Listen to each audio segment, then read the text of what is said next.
नमस्कार, माझे नाव आनंद सुरेश चौधरी. मी जिल्हा परिषद प्राथमिक शाळा सरबगव्हाण, केंद्र पाणेवाडी, तालुका घनसावंगी, जिल्हा जालना येथे सहशिक्षक या पदावर कार्य करत आहे. आज आपण इयत्ता 5वीच्या विद्यार्थ्याकडून ही विविध प्रकारची मापे आणि हे चलनी नोटा यावरील एक प्रात्यक्षिक पाहणार आहोत. आपण पाहूया की विद्यार्थ्यांना ही जी मापे आहेत आणि ही जे वजन आहे ते त्यांना व्यवस्थितरित्या सांगता येतात का, की आपण कोणती वस्तू कशात मोजली पाहिजे. काही वस्तूंना आपण लिटरमध्ये मोजतो तर काही वस्तूंना आपण किलोग्रॅममध्ये मोजत असतो. तो आपल्याला विद्यार्थ्यामध्ये फरक आपल्याला पाहायचा आहे की ते त्यांना तो कळतो का, तो आपण इथे पाहूया. हे पण इथं पण काही नोटा दिलेले आहेत, म्हणजे चलन. त्याच्यामध्ये 2000ची नोट, 10ची नोट, 100ची नोट, काही 1000ची नोट, 50ची आणि काही 500च्या अशा नोटा दिलेल्या आहेत.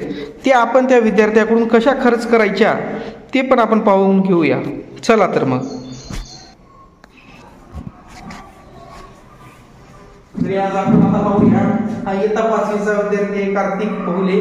त्याला मी काही प्रश्न विचारेन आणि तो त्याचे योग्य प्रकारे उत्तर देतो का बघूया.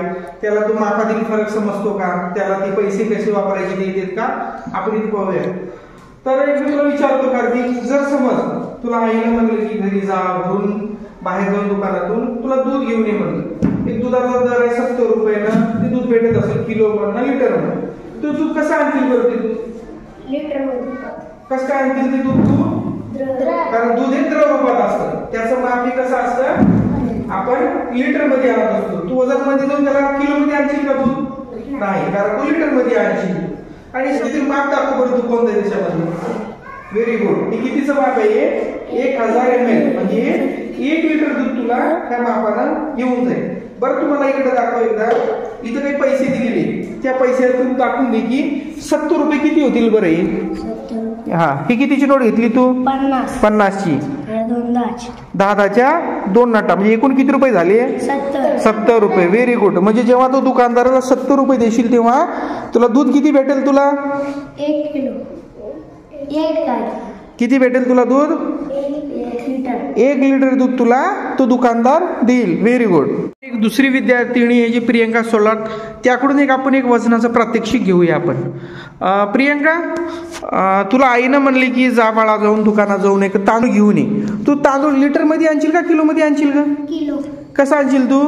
किलो मध्ये, आहे ना, कारण तो कसे स्थायू रूपात असतात ते तांदूळ. कसे असतात? स्थायू. आणि ते मोजण्यासाठी आपण किलोग्रामचा काय करतो, माप वापरत असतो.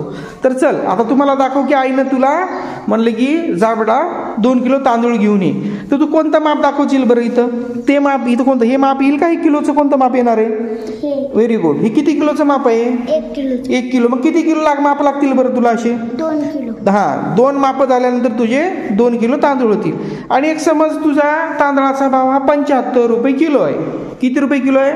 75. आणि आईने तिला 200 रुपये दिलेत. किती दिलेत? 200. इथे दाखव बरं मला 200 रुपये कसे तिथं. अच्छा, ओके. 100च्या 2 नोटा. Very good. आणि तांदळाचा दर आहे बघ 75 रुपये किलो आहे तांदळाचा दर.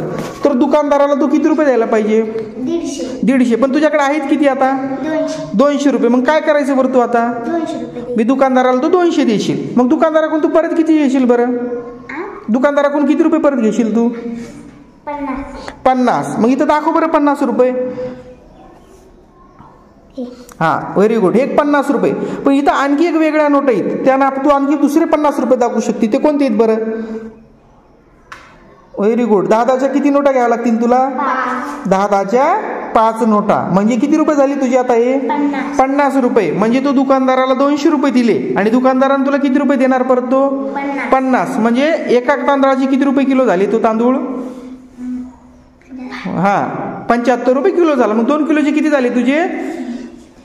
150 रुपये. म्हणजे तू दुकानदाराला 200 दिले आणि दुकानदाराने तुला परत किती द्यायची? तुला मग 50 रुपये परत द्यायचे. Very good.